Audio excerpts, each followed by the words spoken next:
to praise him for his work. This isn't just a matter of what data was given to these so-called journalists before us now. There are many legitimate questions about where Musk got the financing to buy Twitter. My name is Matt Taibbi. I've been a reporter for 30 years and a staunch advocate of the First Amendment. Much of that time was spent at Rolling Stone magazine. Ranking Member Plaskett, I'm not a so-called journalist. I've won the National Magazine Award, the I.F. Stone Award for Independent Journalism, and I've written 10 books, including 4 New York Times bestsellers. I'm now the editor of the online magazine Racket on the independent platform Substack. Hi friends, so Stacey Plaskett, the delegate from the U.S. Virgin Islands to the U.S. Congress, has intersected with so many government officials. She joined the Justice Department as a Bush appointee in the early 2000s, where she worked for Deputy Attorney General Larry Thompson and then James Comey when he took that position. She was a law student of Jamie Raskin, and that is one of the reasons why she was one of the impeachment managers in 2021.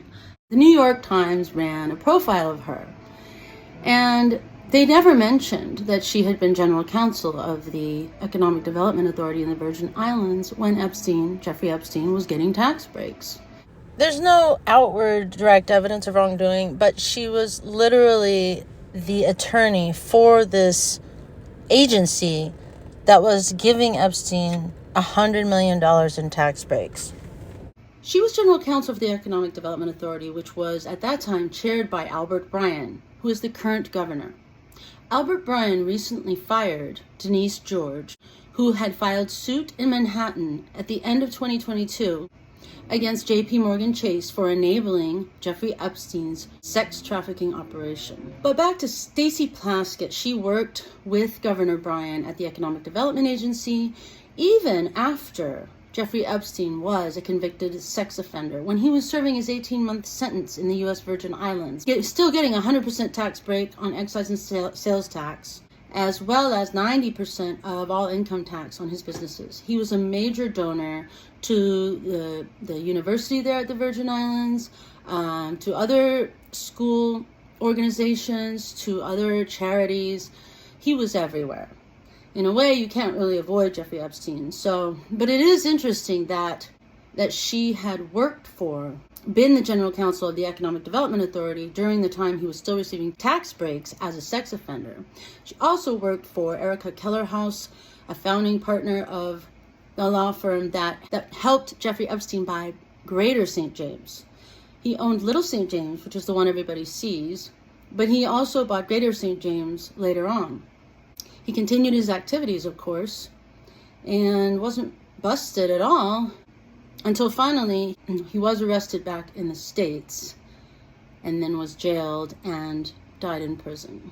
Erica Kellerhouse still oversees his estate. In fact, she was facing off with Denise George over a lawsuit against the estate that would benefit his actual victims. But there was a lot of stonewalling on the part of the estate because everyone who would be witnesses had signed non-disclosure agreements.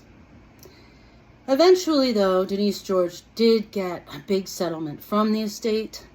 Meantime, she gets fired New Year's Eve, 2022. Stacey Plaskett didn't say anything about that. I can't find any statement that she makes about Denise George. In July 2019, after Epstein was arrested, CNBC asked Stacey Plaskett if she was going to return the $8,100 in campaign contributions that Epstein had made to her various congressional campaigns. She won office in 2014. And originally her spokesperson said no, but then there was some blowback, so she changed her mind and said that she would match that amount to the Women's Club of St. Croix.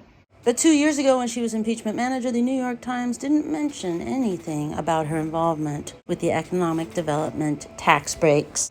Plaskett was born in Brooklyn. Her parents were from the Virgin Islands, and in New York, her father was a cop, and her mother worked at a courthouse. She spent part of her childhood in St. Croix at the John F. Kennedy Housing Project. And then she won a scholarship to Choate Rosemary Hall, and after that went to Georgetown University, where she got her degree at the Walsh School of Foreign Service. After that, she studied law at American University and then became an assistant prosecutor in the Bronx. When Donald Trump fired James Comey in May of 2017, Stacey Plaskett wrote a letter of protest.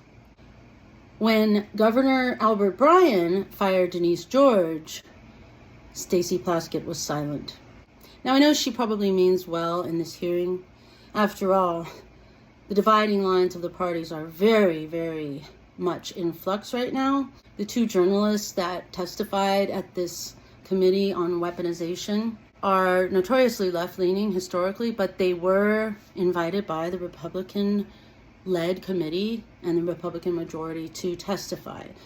Also, they've been obviously writing the Twitter files. So on the one side, you have Matt Taibbi and Michael Schellenberger, who are saying that free speech is at risk. On the other hand, you have Stacey Plaskett, very much well-connected in Washington, and she is telling the left-leaning media like MSNBC that she's holding them accountable. But so far, her efforts to expose them have gone kind of without merit. So the whole Epstein connection and James Comey, I thought you should know about it. That's our paper of record. All the news that's fit to print. And they were writing a puff piece about how wonderful it was that she was a member of this impeachment staff.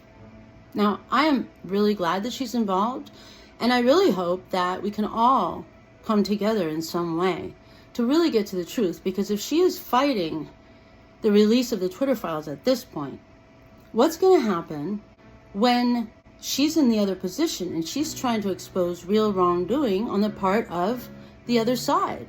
Wrongdoing does not favor a side.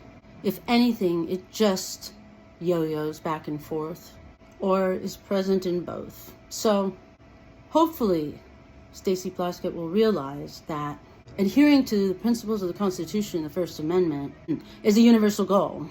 It would be great if through this experience, perhaps she could realize that going on a partisan journey for your entire career and merely talking about diversity and inclusion all the time is not going to maintain the democratic values that she so claims to cherish. We shall see. And above all, though, we do need to cultivate unity and kindness. I'm Tatiana Prophet, award-winning journalist, signing off. Remember, keep calm and share complete facts. See you soon.